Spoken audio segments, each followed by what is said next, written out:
Take 24 চ্যানেলে স্বাগতম। এই মুহূর্তে গুরুত্বপূর্ণ আপডেট আমি বের করেছি।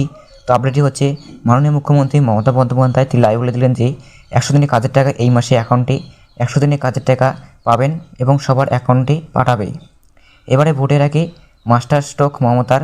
তো 100 দিনের কাজের বকেয়া টাকা কারা পাবেন এবং কবে পাবেন 100 দিনের কাজের টাকা বিস্তারিত জানিয়ে দেবো আজকের ভিডিওর প্রথম থেকে শেষ পর্যন্ত কন্টিনিউ করুন। তো ভিডিও শুরু করার আগে একটি ঢুকে যা যেমন চ্যানেল সাবস্ক্রাইব করে নিন, অবশ্যই সাবস্ক্রাইব করে পাশে বেল আইকন প্রেস করে অল নোটিফিকেশন অন করে দিন, যা এই সমস্ত আপডেট সবার আগে আপনারা চলুন শুরু করা যাক। চিন্তিত আছেন গ্রামীণ এলাকার মানুষ 100 দিনের কাজ করার টাকা পাচ্ছেন না, বকেয়া টাকা বন্ধ করে রেখেছে কেন্দ্রীয় সরকার। বিভিন্ন অভিযোগ ভিত্তিতে এই টাকা বন্ধ করেছে মোদী সরকার। তৃণমূলের তরফে একাধিকবার এই অভিযোগ করা হয়েছে। বহুবার কেন্দ্রীয় প্রতিনিধি দল এসে পরিদর্শন করে গেলেও কোনো লাভ হয়নি। পরবর্তীতে বিভিন্ন ধরনের আন্দোলন চালিয়ে গেলেও মোদী সরকার টানা টনক নড়েনি। এখনও পর্যন্ত পশ্চিমবঙ্গের 100 দিনের কাজের যে বকেয়া টাকা তার পরিমাণ কম বেশি 7,500 কোটি টাকা। ফলে এখন থেকে অনুমান করা যাচ্ছে বহু সংখ্যা মানুষ 100 দিনের কাজে মজুরি এখন পর্যন্ত পায়নি। শুধু তাই নয়, 100 দিনের কাজে বাংলা বন্ধ হয়ে রয়েছে, যার প্রভাব পড়েছে বাংলা গ্রামীণ অর্থনীতিতে। আর লোকসভা নির্বাচন আসতেই 100 দিনের বকেয়া টাকা, আবাস যোজনা সহ বিভিন্ন ইস্যুতে আন্দোলন চড়াতে শুরু করেছে মমতা বন্দ্যোপাধ্যায় সরকার। এই লক্ষ্য ইতিমধ্যেই কলকাতায় রেড রোডের মঞ্চ থেকে ধর্নায় বসেছে মুখ্যমন্ত্রী মমতা বন্দ্যোপাধ্যায়। দ্বিতীয় দিন রেড রোডের মঞ্চে 100 দিনের শ্রমিকদের যে মজুরি বকেয়া ছিল সেই বিষয়ে গুরুত্বপূর্ণ ঘোষণা করেন মুখ্যমন্ত্রী।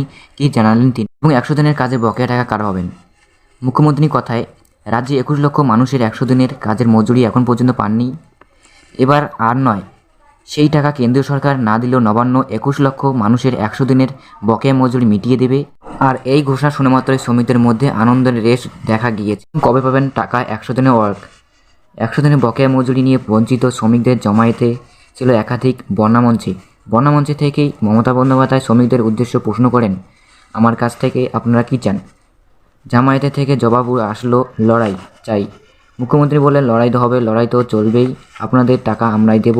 21 লক্ষ মানুষের যে বকেয়া মজুরি তো 21শে ফেব্রুয়ারি তাদের নিজের ব্যাঙ্ক অ্যাকাউন্টে আমরা পাঠিয়ে দেবো, তো খেলা তো হবেই।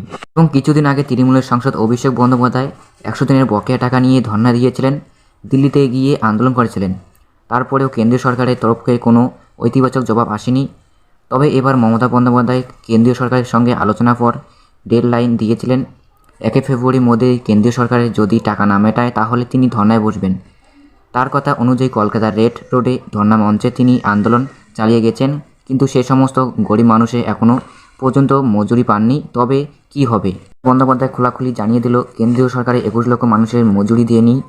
সামনে রাজ্য বাজেট রয়েছে, সেখানে 100 দিনের কাজে বকেয়া টাকার জন্য রাজ্যের তরফে বরাদ্দ করা হবে। তারপর 21শে ফেব্রুয়ারি 21 লক্ষ মানুষের ব্যাঙ্ক অ্যাকাউন্টে টাকা পৌঁছে যাবে। তবে এর জন্য রাজ্যে কোষাগারের চাপ পড়বে বলে দিয়েছেন মুখ্যমন্ত্রী। তো আজকে ছিল এবার ভালো লাগে অবশ্যই লাইক দিয়ে চ্যানেল নতুন চ্যানেল সাবস্ক্রাইব করে পাশে বেল আইকন প্রেস করে অল নোটিফিকেশন অন করে দিন, যা এই সমস্ত আপডেট সবার আগে আপনাকে জরুরি